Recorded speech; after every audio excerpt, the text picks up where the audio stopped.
Dans Apocalypse chapitre 4, une vision céleste est accordée à l'apôtre Jean. Il voit dans le ciel un trône central et 24 trônes tout autour, puis un arc-en-ciel au-dessus des trônes et 7 lampes ardentes devant lui.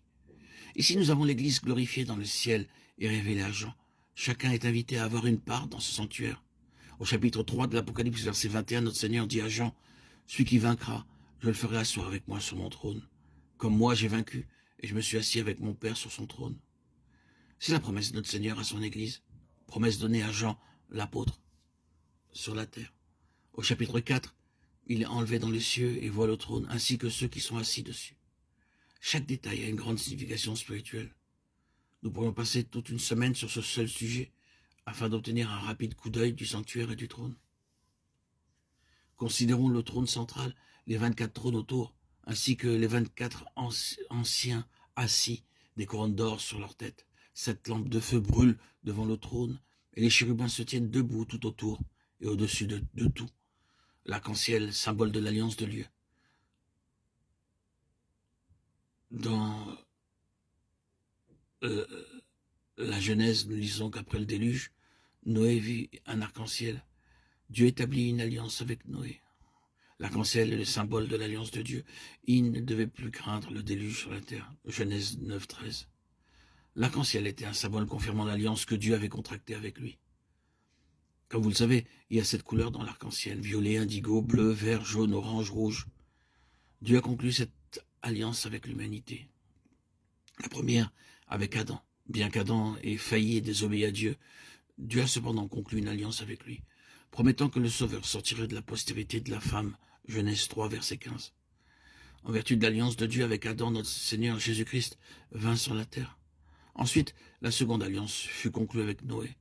Dieu dit, « Je ne détruirai plus la terre par le déluge. » Genèse 9, 15. Aujourd'hui, la terre est pleine de péchés et la situation est pire maintenant. Mais à cause de son alliance avec Noé, Dieu fit preuve de longanimité. Ah, si cela n'était pas, la terre aurait été détruite depuis très longtemps. Dieu établit une troisième alliance de longanimité. Oui, Dieu fit preuve de longanimité. Si cela n'était pas, la terre aurait été détruite depuis très longtemps. Dieu établit une troisième alliance avec Abraham. De ta postérité, toutes les nations de la terre seront bénies. Genèse 22, 18.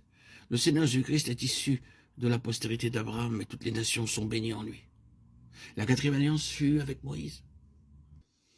J'élèverai un prophète comme toi, Deutéronome 18, 18. Et Jésus-Christ vint fidèle sur toute sa maison, Hébreux 3, 1, 2.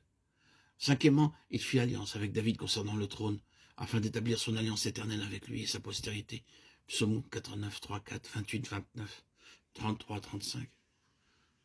Ceci typifie de nouveau le Seigneur Jésus-Christ. Sixièmement, une alliance fut conclue avec le Fils de Dieu lui-même. Demande-moi, je te donnerai les nations pour héritage. Psaume 2, 7, 8. Septièmement, il a fait alliance. Une meilleure alliance avec chaque croyant. Je mettrai mes lois dans leur esprit, dans leur cœur. Je les écrirai aussi. Et leur péché, je ne m'en souviendrai plus. Hébreux 8, 6, 10, 12, 13. C'est à cause de ces 7 alliances que nous acquérons le droit de partager son trône. C'est à cause de l'alliance de Dieu et de sa promesse que nous serons élevés. Le diable peut protester, vous dire, « Oh, homme stupide, comment peux-tu devenir si grand? Comment Dieu peut-il te donner une haute position ?» L'arc-en-ciel donne la réponse. Nous parviendrons à la royauté en vertu de l'alliance d'amour gardée par Dieu.